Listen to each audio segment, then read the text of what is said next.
Hello student, how are you beta? I hope you all are safe at your home.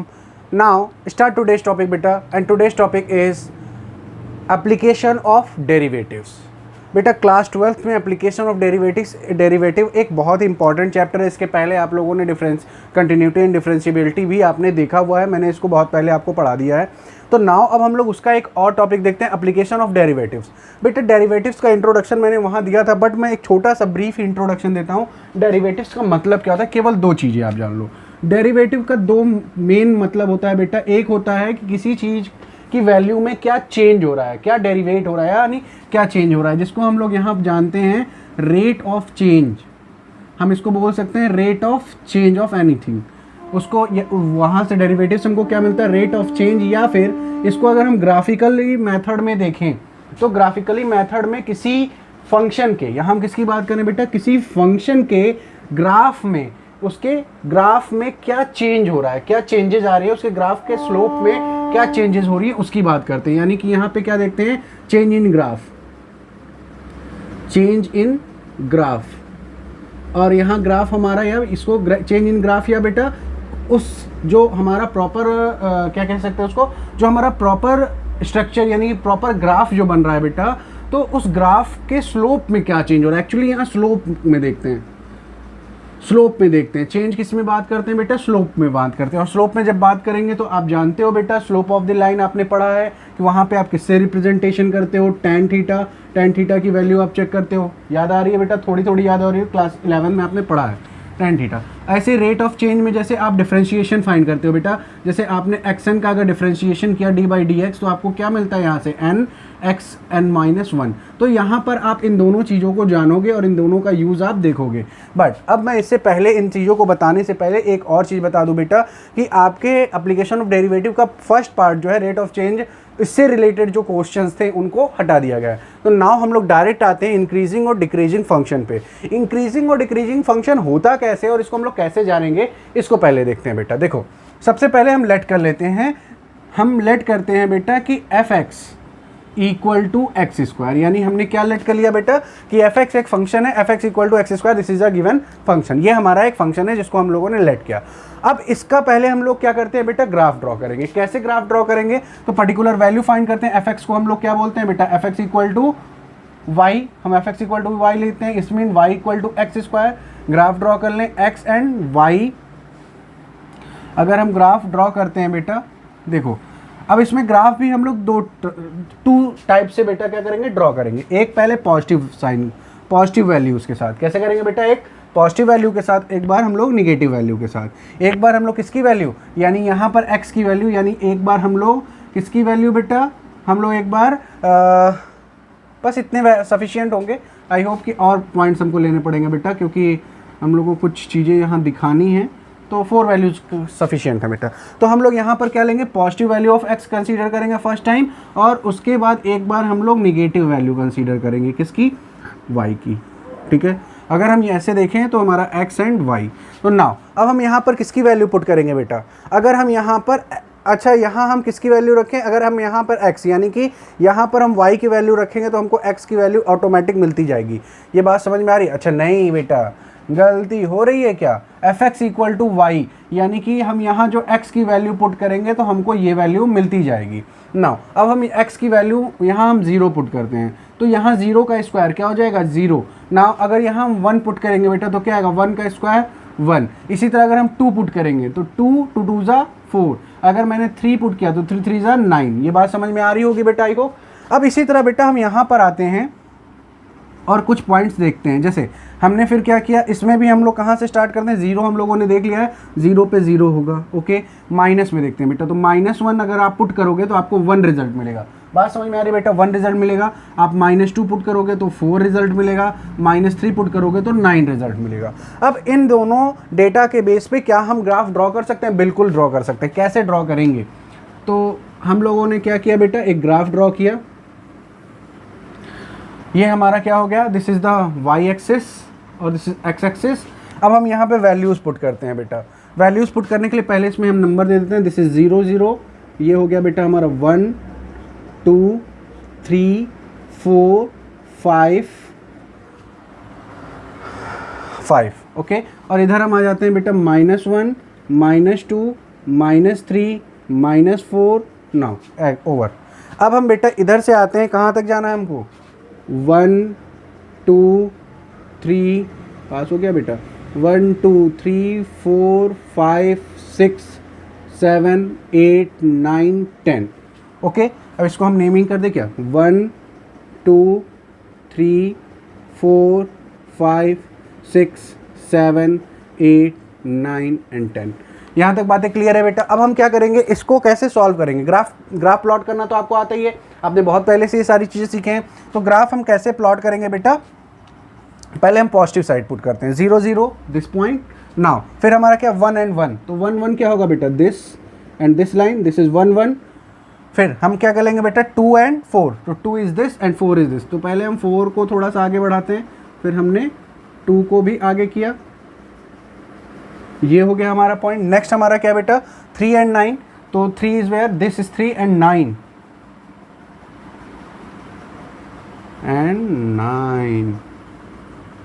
तो I hope कि आपको ये बात समझ में आ रही। तो आप यहाँ से ग्राफ देखो बेटा कैसे जा रहा है हमारा ग्राफ, कुछ एक बिल्कुल हल्के हाथ से हम लोग ग्राफ ड्रॉ करेंगे तो कुछ ऐसे हमारा ग्राफ निकल रहा है।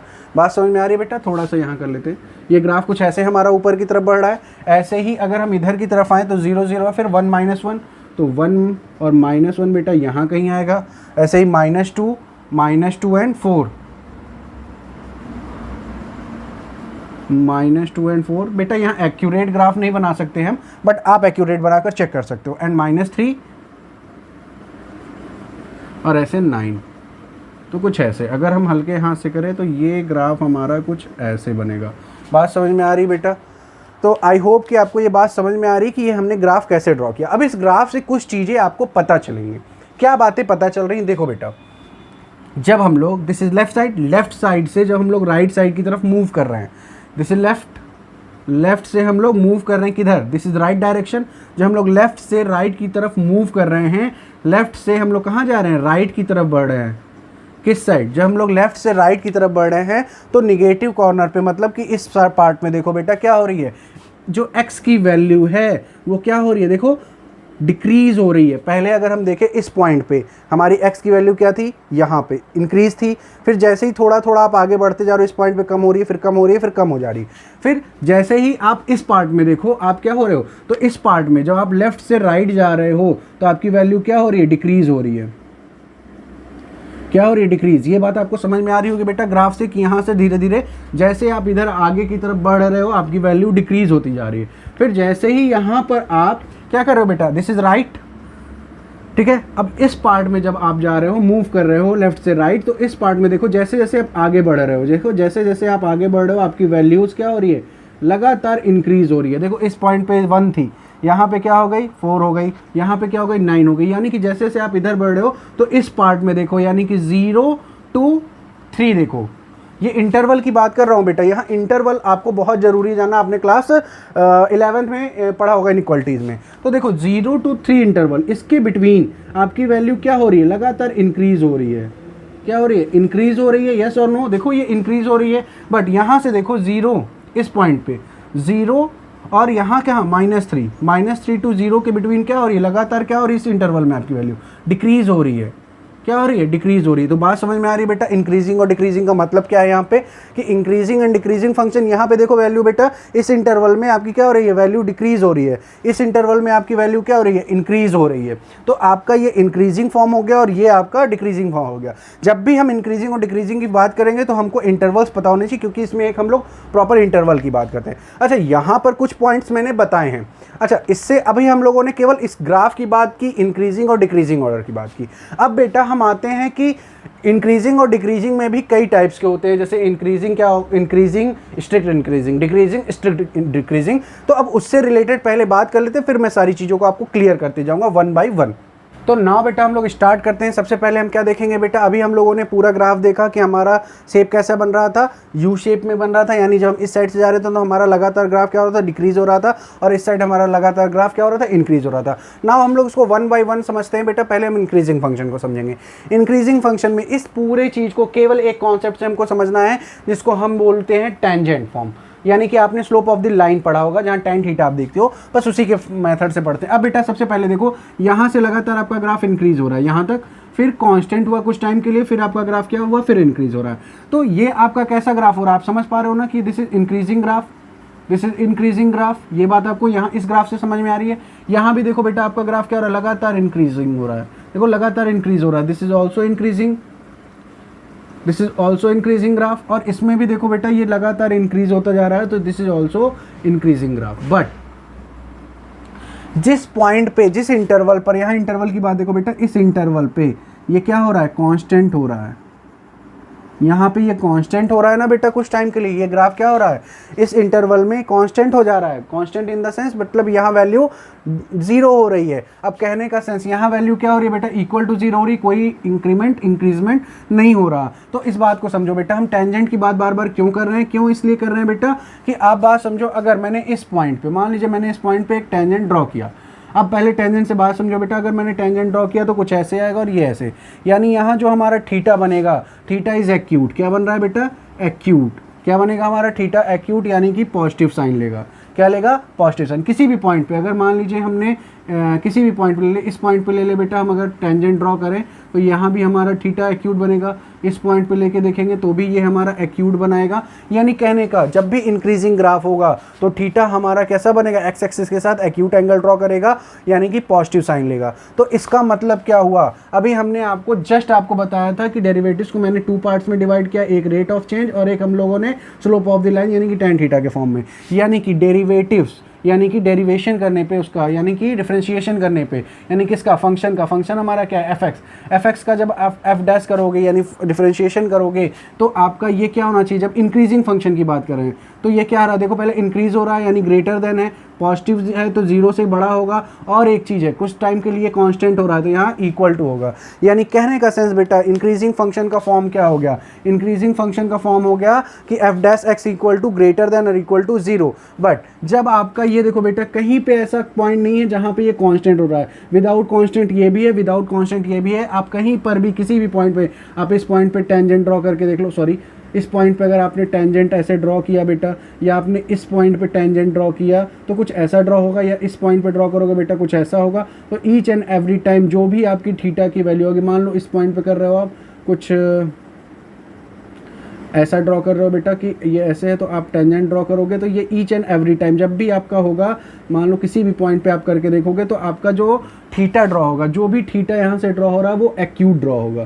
कैसा, एक्यूट एंगल ड्रॉ होगा, यानी पॉजिटिव साइन कंसीडर करेगा। बट इसमें और इसमें फ़र्क एक है कि ये स्ट्रिक्ट है, यानी कि जब आपका ग्राफ जब आपकी graph each and every point पे इंक्रीजिंग मोड में हो, कहीं पर भी कांस्टेंट ना हो, सीधी सिंपल सी बात बेटा, किसी भी इंटरवल में वो कांस्टेंट नहीं होगी तो उन ग्राफ्स को हम क्या बोलते हैं, इसमें एक वर्ड जुड़ जाएगा बेटा, स्ट्रिक्ट, स्ट्रिक्टली इंक्रीजिंग। क्या हो जाएगा, स्ट्रिक्टली इंक्रीजिंग ग्राफ हो जाएगा। और स्ट्रिक्टली इंक्रीजिंग हो जाएगा मतलब एफ डैश एक्स किसी भी पॉइंट पर क्या हो रहा है, 0 से कम नहीं हो रहा है, यानी ग्रेटर देन 0 हो रहा है, ना तो 0 के इक्वल हो रहा है ना तो उससे कम होगा, यानी कि पॉजिटिव साइन कंसीडर करेगा, 0 नहीं लेगा। इसका मतलब क्या है बेटा कि f dash x equal to greater than 0। ये बातें मैं क्यों बता रहा हूँ, क्योंकि ग्राफ से तो बेटा बात समझ में आ रही है कि ग्राफ से आपने देखा और बता दिया विच इज इंक्रीजिंग और डिक्रीजिंग। बट व्हेन जब आपको केवल फॉर्मेशन बनेगी, ये केवल फंक्शन मिलेगा तो फंक्शन देख के कैसे करोगे, तो फंक्शन के क्वेश्चंस को सॉल्व करने के लिए आपके लिए ये यूजफुल होंगे। इंक्रीजिंग और स्ट्रिक्ट इंक्रीजिंग को बेटा आप समझ लो, इसी को हम लोग कुछ बुक्स में बेटा मोनोटोनिकली वर्ड यूज़ किया गया है, तो यहाँ पर मोनोटोनिकली इंक्रीजिंग और strict monotonically increasing word use किया गया है। नाउ इसी तरह बेटा हम लोग देखते हैं इसका क्या, इसी तरह हम लोग इस फंक्शन का अगर हम लोग क्या देखें, अभी हम लोगों ने इंक्रीजिंग की बात की, अगर हम इसी के साथ डिक्रीजिंग फंक्शन देखें, क्या देखें बेटा, डिक्रीजिंग फंक्शन को भी समझने की कोशिश करें तो इंक्रीजिंग और डिक्रीजिंग में आपको कुछ चीज़ें दिखेंगी। जैसे अगर मैं एक डिक्रीजिंग फंक्शन का ग्राफ ड्रॉ करूं, केवल 2 ही ड्रॉ करता हूं बेटा, मान लीजिए मैंने एक ग्राफ ड्रॉ किया कुछ ऐसा,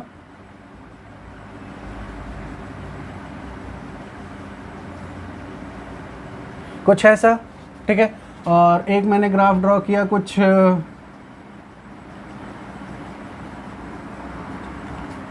तो इन दोनों केस में देखो बेटा, इन दोनों केस में अगर हम बात करें तो इन दोनों केस में आपको क्या दिख रहा है, इस दोनों केस में अगर हम देखें तो देखो आपका ग्राफ क्या हो रहा है, लगातार डिक्रीज हो रहा है। देखो लगातार डिक्रीज हो रहा है, ये लगातार क्या हो रहा है, देखो डिक्रीजिंग मोड में आ रहा है। बट यहाँ पे कुछ टाइम के लिए कुछ इंटरवल में क्या हो रहा है, कांस्टेंट हो रहा है, यहाँ कांस्टेंट हो रहा है, फिर डिक्रीज हो रहा है। बट इसको हम चेक कैसे करेंगे, अगर हम इसको टेंजेंट ड्रॉ करके देखें, जैसे मैंने सिंपल सी बात कही बेटा, अगर हम इस पॉइंट पे टेंजेंट ड्रॉ करें तो इसमें क्या होगा, ये ऐसे थीटा बनेगा। थीटा क्या बन रहा है, ग्रेटर देन 90 डिग्री, मतलब यहाँ पे हमारी साइन क्या होगी, निगेटिव साइन कंसीडर करेगी। जैसे ही अगर आप इस पॉइंट पे देखो बेटा, अगर हम टेंजेंट ड्रॉ करेंगे 90 ग्रेटर देन 90, इस पॉइंट पे करोगे ग्रेटर देन 90, इसका मतलब ईच एंड एवरी पॉइंट पे ये tan को क्या, थीटा को क्या कंसीडर करा, ग्रेटर देन 90 डिग्री, यानी निगेटिव साइन कंसीडर करा, कहने का सेंस। और इसमें क्या है बेटा, सेम एज इट इज़ जैसा आपने इंक्रीजिंग में देखा था, इस इंटरवल पे ये कांस्टेंट हो रहा है, कुछ समय के लिए वो ना इंक्रीज हो रहा है ना डिक्रीज हो रहा है। तो जिस इंटरवल में इंक्रीज और डिक्रीज नहीं हो रहा है, बट ये लगातार डिक्रीज हो रहा है, कुछ टाइम के लिए डिक्रीज नहीं हो रहा कुछ इंटरवल में, तो ऐसे ग्राफ को हम लोग डायरेक्ट क्या बोलते हैं, डिक्रीजिंग ग्राफ। और इसमें एफ डैश एक्स, यानी कि जब आप इसका डिफरेंशिएशन करोगे तो ये क्या होगा, लेस देन 0 होना चाहिए, लेस देन, और क्योंकि कुछ टाइम के लिए ये कांस्टेंट हो रहा है तो लेस देन और इक्वल टू 0 की ग्राफ। बट जब आपका स्ट्रिक्ट हो, यानी कि बेटा कहने का सेंस जैसा एज इट इज़ आपने पढ़ा है अभी इंक्रीजिंग में, कि जब आपका ग्राफ कहीं भी क्या नहीं हो रहा, कांस्टेंट नहीं हो रहा, किसी भी इंटरवल में कांस्टेंट नहीं हो रहा, हर एक पॉइंट पे वो डिक्रीज हो रहा है, इसका सेंस क्या हुआ कि जो आपका ग्राफ बनेगा किसी भी पॉइंट पे अगर हम चेक करेंगे, किसी भी पॉइंट पे हम चेक करेंगे तो थीटा ग्रेटर देन 90 डिग्री होगा, यानी ऑब्ट्यूस एंगल में आएगा। ऑब्ट्यूस एंगल का सेंस आने का सेंस बेटा, ये निगेटिव साइन को कवर करेगा। जब निगेटिव साइन को करेगा तो डिफरेंशिएशन ऑफ एक्स, यानी फंक्शन का डिफरेंशिएशन करोगे, इज लेस देन 0 होगा, और ये इसी को आप बोलोगे स्ट्रिक्टली क्या, डिक्रीजिंग। बात समझ में आ रही है। तो यहाँ से कुछ रिजल्ट आपको मिले। फर्स्ट रिजल्ट, मैं केवल आपको रिजल्ट बताता हूँ बेटा। फर्स्ट रिजल्ट हमको क्या मिला बेटा, फर्स्ट रिजल्ट मिला व्हेन एफ डैश एक्स क्या हो, ग्रेटर देन इक्वल टू 0, तो इसको हम लोग क्या बोलते हैं, इंक्रीजिंग बोलते हैं, इंक्रीजिंग फंक्शन होगा हमारा, ठीक। When F dash x is only greater than 0, इस केस को हम लोग क्या बोलते हैं, स्ट्रिक्टली इंक्रीजिंग फंक्शन। सेकेंड हम लोग अगर देखें बेटा, तो जब when F dash x is less than और इक्वल टू 0, इस कंडीशन को हम लोग क्या बोलते हैं, डिक्रीजिंग ग्राफ, डिक्रीजिंग फंक्शन। और when F dash x is only less than 0, it's mean this is strictly decreasing function. तो बेटा ये बातें आप याद रखना, क्योंकि क्वेश्चन में ये सारी चीज़ें हमको यूज़ करनी है। नाउ हम लोग मूव करते हैं क्वेश्चन की तरफ। क्या हमारा, find the intervals in which function f x 4x² + 1/x x not equal to 0 is increasing और डिक्रीजिंग। तो इसको हम लोग सॉल्व करते हैं बेटा, देखते हैं कैसे सॉल्व होगा। इसका पार्ट 1 देखते हैं। सबसे पहले हमको इसका डिफरेंशिएशन फाइंड करना है, बिकॉज हम एफ डैश, हमारा कंडीशन क्या है बेटा, इंक्रीजिंग का कंडीशन क्या होता है, when F dash x is greater than और इक्वल टू 0, यानी कि हमको डिफरेंशिएशन फाइंड करना है। तो सबसे पहले इस फंक्शन को हम सॉल्व करके देखें। 4x² राइट कर सकते हैं प्लस 1/x, तो ये कैंसिल बेटा, 4x प्लस 1/x, इसको इक्वल टू y लिख सकते हैं fx को। बात समझ में आ रही है। तो यहाँ से क्या होगा, dy/dx is equal to what, 4x का आप डिफरेंशिएशन करोगे, 4 आएगा, 1/x का आएगा बेटा x पावर -2, यानी कि 1 माइनस x की पावर -2, यानी 1/x² आएगा, यानी -1/x²। ये आपका डिफरेंशिएशन हो गया।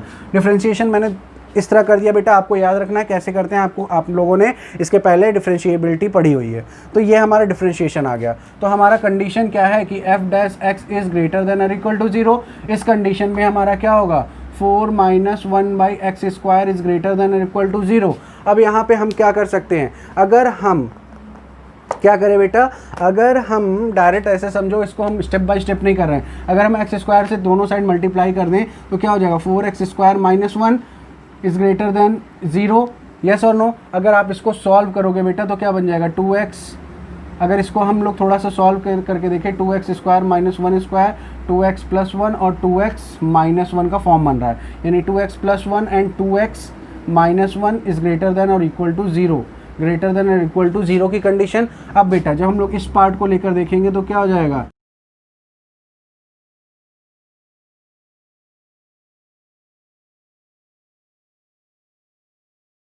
हो जाएगा, साइन हमारी चेंज हो जाती है। इंटरवल्स में पढ़ा होगा बेटा, -1/2 is greater than equal to, एक ये वैल्यू आएगी और क्या आएगी, दूसरी value x equal to greater than और इक्वल टू 1/2।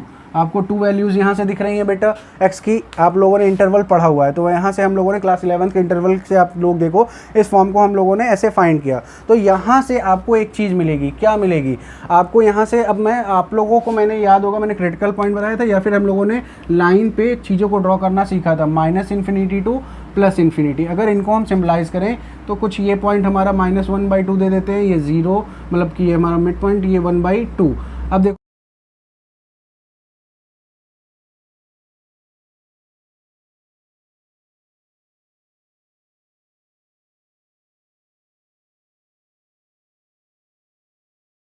पॉजिटिव, ये हमारा पॉजिटिव होता है, ये हमारा निगेटिव होगा, फिर ये हमारा, आपको याद होगा मैंने क्रिटिकल पॉइंट से कैसे इन चीज़ों को पॉजिटिव और निगेटिव फाइंड करते हैं, ये मैंने आपको बताया था। तो अब देखो बेटा इस केस में हमारा ये पॉजिटिव, ये निगेटिव और ये निगेटिव और ये पॉजिटिव आ रहा है नाउ। तो यहाँ से हमको एक चीज़ मिलेगी, हम लोग हमेशा किसको करेंगे, पॉजिटिव और पॉजिटिव को साथ मिलेंगे। जब पॉजिटिव को लेंगे तो -∞ टू -1/2, ठीक है, ये आ रहा है। और लगा है बेटा, और आपका क्या आ रहा है यहाँ से 1/2 टू इन्फिनिटी, ये आ रहा है। तो बेटा अब आप देखो, जब आप इसका इंटरवल के फॉर्म में इसको राइट करोगे तो आपको क्या मिलेगा, -∞ ओपन इंटरवल में क्लोज पे -1/2 आपको ये मिल रहा है। और को हम लोग क्या लिखते हैं, यूनियन, याद होगा क्लास 11। फिर यहाँ पे हम लोग इंटरवल 1/2 इन्फिनिटी। अच्छा एक बात, इसको ये हमारा इंटरवल आया, इस इंटरवल में ये फंक्शन हमारा क्या होगा, इंक्रीजिंग। बट यहाँ पे आपको एक चीज़ याद रखनी है कि -1/2 फंक्शन, जो हमारा फंक्शन है वो -1/2 एंड 1/2 पे कॉन्टिन्यूस होगा। चेक कर लेना बेटा, ऐसा होगा, आप करके देखो। ये बातें आई होप कि आपको थोड़ी बहुत समझ में आई होगी। ये बातें तभी समझ में आएंगी जब क्लास 11 की चीज़ें आपकी पूरी तरह से क्लियर होंगी। सॉरी, अभी हमारा डिक्रीजिंग बचा हुआ है बेटा, तो डिक्रीजिंग मैं नहीं करूंगा, डिक्रीजिंग आप खुद करेंगे और क्या इंटरवल्स आ रहे हैं वो आप मुझे कमेंट बॉक्स में बताएंगे।